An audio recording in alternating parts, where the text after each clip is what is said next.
તો રાજકોટ જેતપુર હાઈવે પર toll tax ઘટાડવાના મુદ્દે ભરૂડી ટોલ નાકાએ ટેક્સ ના ઉઘરાવવા જોઈએ તેવું સ્થાનિકોનું કહેવું છે। રસ્તાનું કામ ચાલુ છે ત્યાં સુધી ટોલ ટેક્સ નાબૂદ કરો। ટ્રાફિકની સમસ્યા સર્જાય છે તો ટેક્સ શેનો ઉઘરાવે છે? એક જગ્યાએ 35, બીજી જગ્યાએ 45 રૂપિયા ટોલ લેવામાં આવે છે।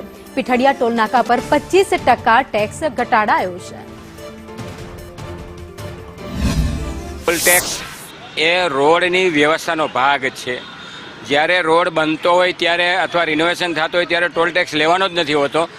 એકદમ રોડ સરસ રીતે હોય એનો ટોલ એક ટેક્સ એનો જ લેવામાં, કે ટેક્સ તો રોડ ટેક્સ તો બધા વાહનમાં ભરેલો જ હોય છે એમ, પણ વાહન રસ્તા સ્મૂથ હોય અને રસ્તામાં ટ્રાફિક ન થાય એવી રીતે। અત્યારે તો તમે રાજકોટથી જાઓ એટલે ટાઈટ ભરૂડી નહીં પીઠડિયા સુધી રોડ જ બને છે, જે જવા માટે 3 કલાક લોકોને ટ્રાફિકમાં ઊભું રહેવું પડે। એટલે ટોલ ટેક્સ ઘટાડવો જોઈએ એમ નહીં, એકમાં ઘટાડ્યો છે પણ બેયમાં નાબૂદ થવો જોઈએ। ટોલ ટેક્સ હોવો જ ન જોઈએ ખરેખર।